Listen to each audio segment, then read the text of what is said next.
I'm Nathan Rutherford, and welcome to Myth Madness.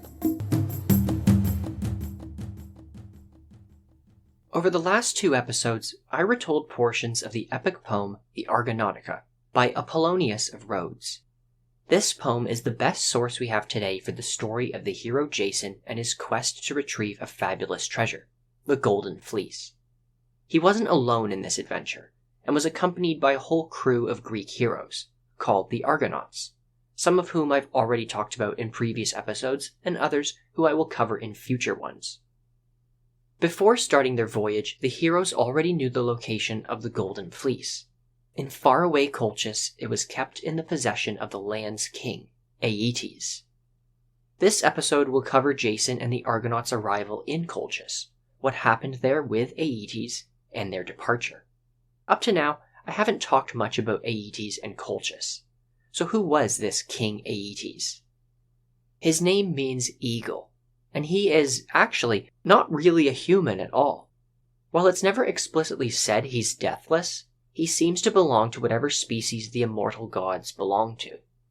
Aeetes' parents were Helios, the Titan god who operates the solar chariot, and Perseus, one of the many nymph daughters of the Titan Oceanus. Aeetes is described as a powerful magician, and his sister was the witch Circe, another very well-known person from Greek mythology. The tradition of Aeetes and Circe being siblings and the children of Helios and Perseus goes all the way back to at least the 8th century BC. Homer and Hesiod both make reference to this. Around 500 years later, in the Hellenistic period, we get the earliest reference of them having more siblings, another witch sister named Pasiphae. I discussed Pasiphae on the pod already. She was the wife of King Minos and gave birth to the Minotaur. Around this same time period, we have reference of a 4th sibling, another magician brother named Perses. But out of the 4, Aeetes was basically Helios' favorite child, as Apollonius' Argonautica poem suggests in several places. Helios allowed Aeetes to join him for a ride in the sun chariot, possibly more than once. Apollonius says Aeetes came along for the ride when Helios took Circe to her home in the far west of the world, and another time when Helios was exhausted after the gods' war against the Gigantes. Besides the sun chariot lessons, Helios also gifted Aeetes with a great big luxurious palace, magic bronze bulls that breathed fire, a fine chariot with 4 swift horses, a suit of armor, and other treasures. And finally, he also gave some fatherly advice, a warning to beware of plots within his own family. You could say Helios might be one of the present divine dads in Greek mythology, although that is a fairly low bar. While his sister Circe lived in the far west, Aeetes lived in the far east. He seems to have been viewed as a kind of emperor figure, a godlike man trained in magic and beloved by the gods, who ruled a strange, prosperous kingdom far, far away. That kingdom was Colchis. It was, in some ways, a real place, located on the eastern edge of the Black Sea, under the shadow of the Caucasus Mountains. It was the site of a sophisticated ancient culture that had roots going back 4,000 years, and the ancient Greeks established colonies in the surrounding area during the Archaic period. This historical Colchis ended up a vassal state of the Persian Empire around 400 BC. With the stories of Aeetes and his family, the ancient Greeks were tying in a real, though maybe not well-known place, into their mythology. Anyway, Aeetes was the king of the mythical version of Colchis. His wife is different in multiple sources. Usually she is a nymph, meaning their children are also not technically human. In Apollonius' Argonautica, his children are a son named Absyrtus, and 2 daughters named Chalciope and Medea. After the young Greek Phrixus flew a magical golden ram all the way to Colchis, he sacrificed the ram, gave its fleece, the Golden Fleece, to Aeetes, and lived the rest of his life in Colchis. When he grew into a young man, he married Aeetes' eldest daughter, Chalciope. That brings me back to where I left off at the end of last episode. Jason and the Argonauts defeated monstrous birds sacred to Ares and rescued some shipwrecked sailors. I said the shipwrecked sailors were going to prove very important, and here's why. When Jason asked them who they were, they revealed that they were the sons of Phrixus, the sons of the man who first rode the Golden Fleece to Colchis. the man who gave the Golden Fleece to Aeetes and married one of Aeetes' daughters. They also told Jason that they had been exiled. The shipwrecked brothers told the Argonauts about Aeetes and Colchis. When they told the heroes about the powers and ruthlessness of the witch king, the crew was seized with horror. Fortunately, Peleus was not deterred and was ready to cheer them up. They grabbed their oars and rowed on, eventually coming to a river and ready to leave the sea behind them. Ancaeus, the driver of the ship, stopped. "We have reached the land of Colchis," he told them. "It is time for us to decide if we will use soft words with Aeetes or attempt something else." The heroes left their rowing benches and began their discussions. Meanwhile, on the summit of Mount Olympus, the goddesses Hera and Athena, the divine patrons of the Argonauts' journey, met in secret without the other immortals. Hera asked Athena what she was planning. "Will you devise some scheme so the heroes may seize the Golden Fleece and take it back to Greece? Can they deceive the king Aeetes with soft words and persuade him?" Athena replied, "I too was pondering those same thoughts, Hera, but I have not yet thought up a scheme to aid the heroes, though I have had many ideas." Hera suggested they both go meet Aphrodite and ask the goddess to have her son Eros shoot an arrow at Medea, the daughter of Aeetes, and charm her with love for Jason.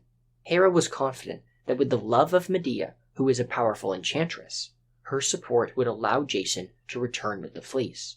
Athena told Hera she didn't know anything about the arrows of love, or how to cause desire in the hearts of humans, but she would accompany Hera to Aphrodite if Hera did all the talking. The two goddesses set out and went to Aphrodite's palace. The palace itself was built by Hephaestus, Aphrodite's husband. Athena and Hera went through the palace gallery where Aphrodite kept the throne of Hephaestus. But he was out, having left to go to his forge and craft all sorts of curious and wonderful things. When Hera and Athena arrived, they found Aphrodite all alone, sitting and facing the door from which they came.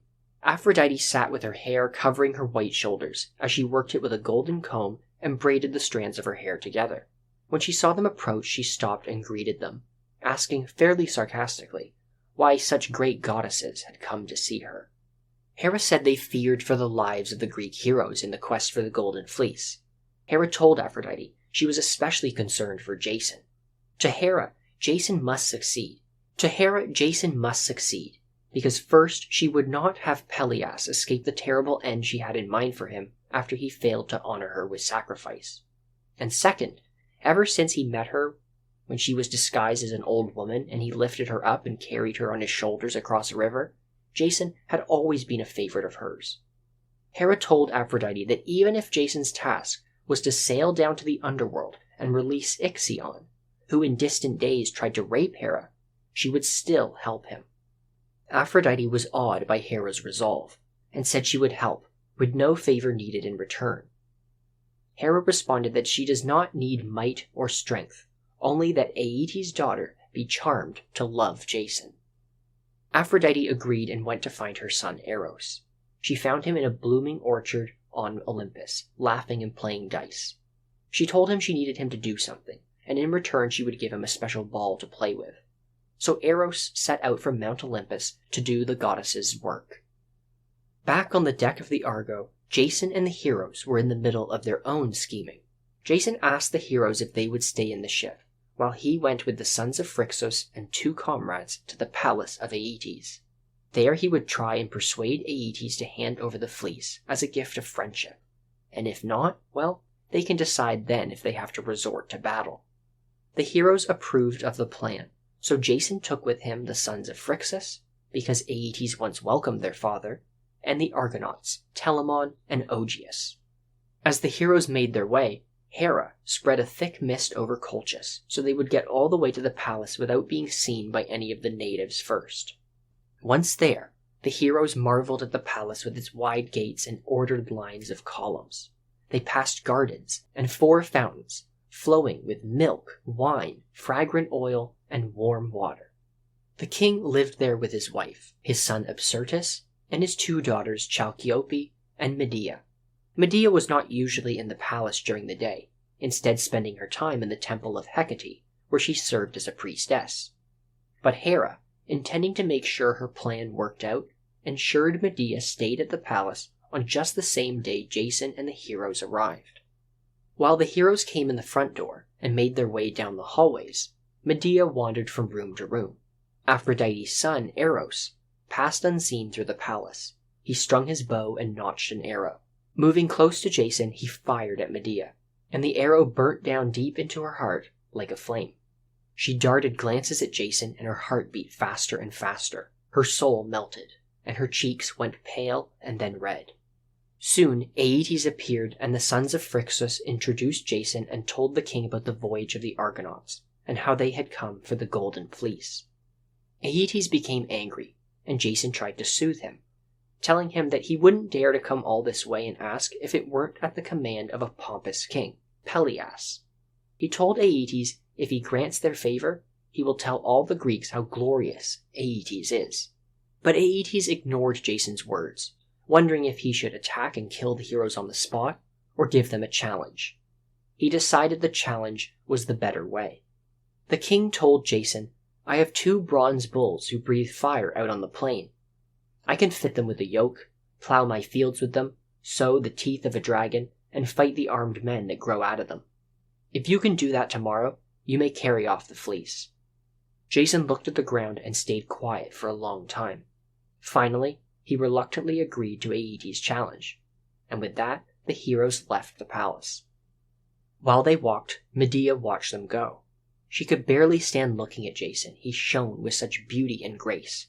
She feared for him, feared the oxen or Aeetes himself would slay him.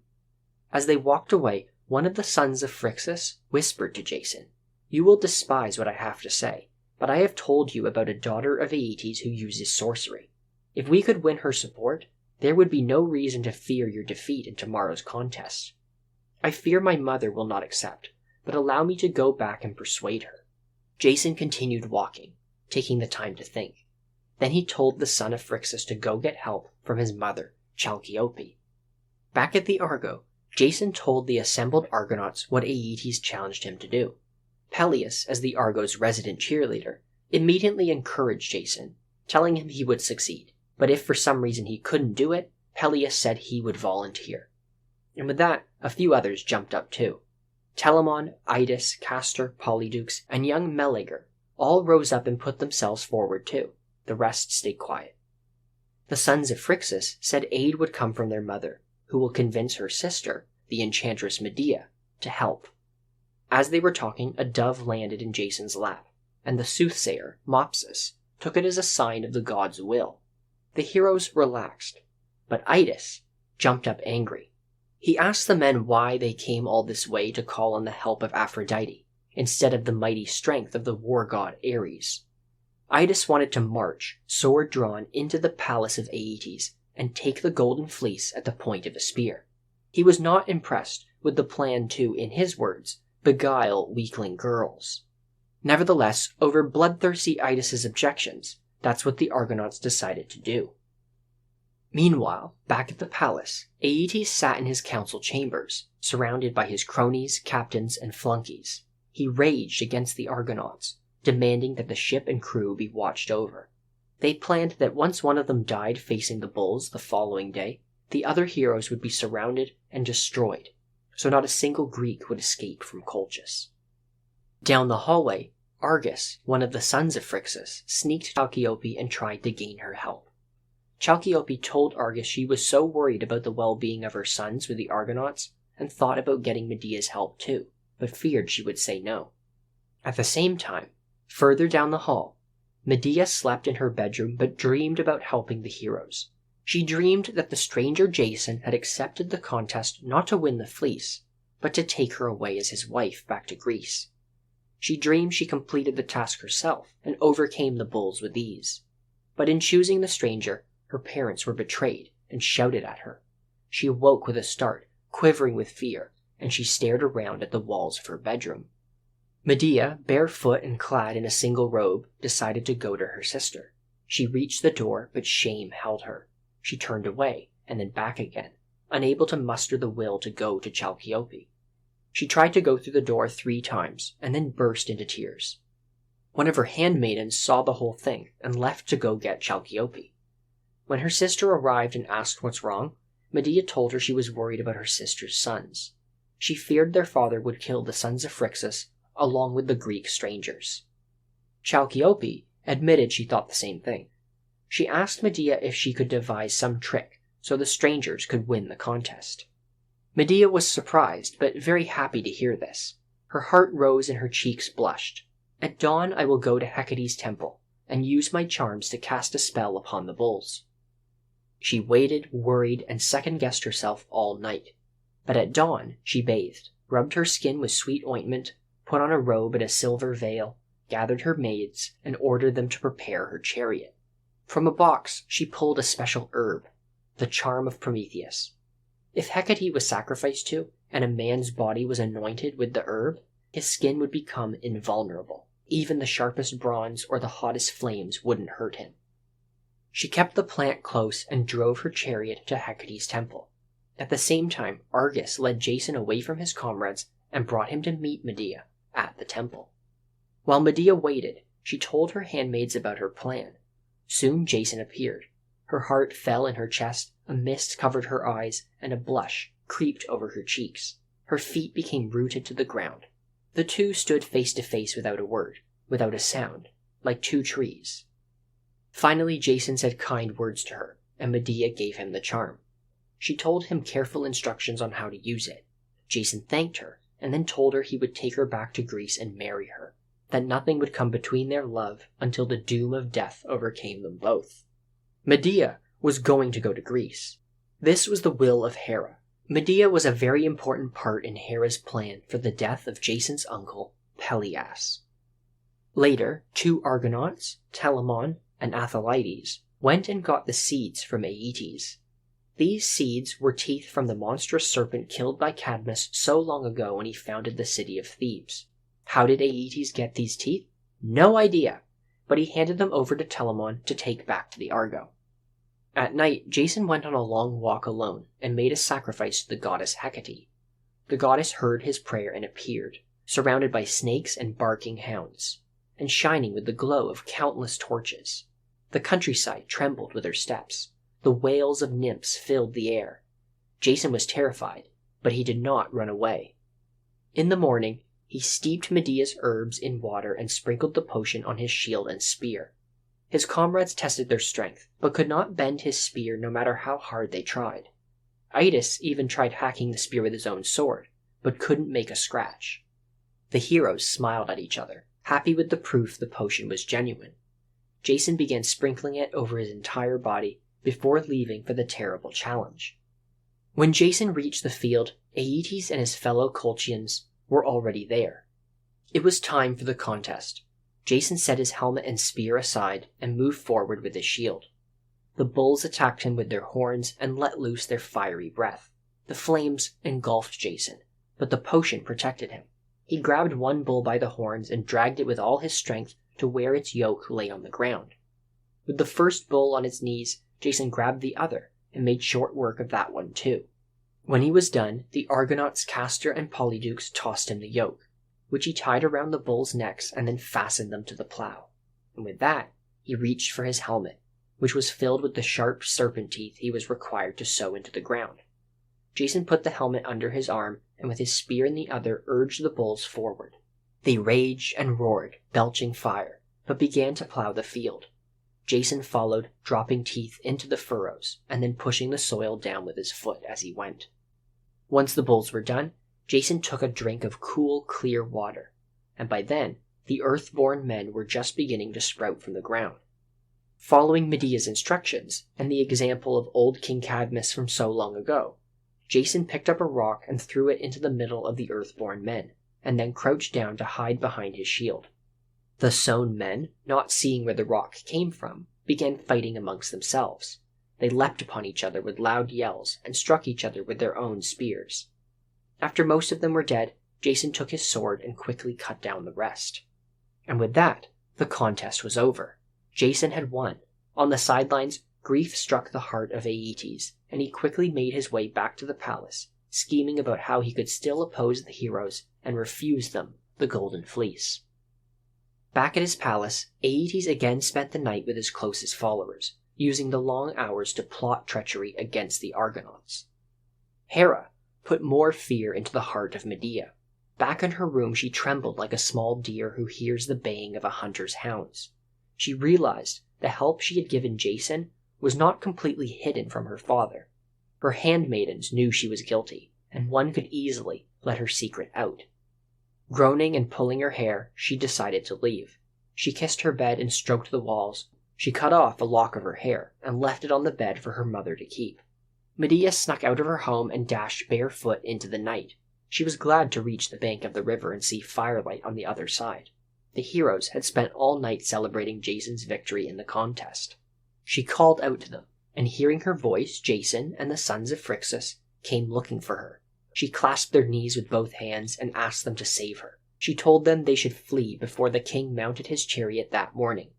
She told Jason she would lull the guardian serpent to sleep so he could grab the Golden Fleece before they left. She fell to her knees, but Jason quickly reached down and raised her up. He promised to marry her as soon as they returned to Greece. While it was still night, they grabbed a small boat and rowed to the sacred grove where Aeetes kept the fleece. Nearby was the altar where Phrixus, following the orders of Hermes, first sacrificed the golden ram to Zeus. Jason and Medea continued alone, searching for the large oak tree on which the fleece was hung. Its guardian serpent saw them approach, stretched out its long neck and hissed while rolling its countless coils. Medea approached. With a sweet voice, she called to Hypnos to put the monster to sleep, and she cried to the queen of the underworld, the Night Wanderer, to grant her success. Jason was scared and followed behind her, but the charm was already working and the serpent began to relax. But before its eyes fluttered shut, the serpent still raised its head and opened its mouth, trying to close its jaws around both of them. Medea quickly drew out a newly cut twig of juniper and used it to sprinkle drops of potion into its eyes, chanting her spell, and putting the serpent into a deep sleep. Once Medea prompted him, Jason rushed forward and snatched the golden fleece from the tree. They quickly left the grove of Aeetes behind. Dawn broke as they returned to the Argonauts. Each of the heroes tried to touch the fleece, but Jason threw a woven mantle over it and led Medea onto the ship and told his crew it was time to return home. And that's all for today. The next episode will continue with the adventure. I'll tell how the Argonauts evaded the pursuit of the vengeful Colchians and the things they endured on the way back to Greece. If you're enjoying this podcast, please share it with a friend. As always, thank you for listening.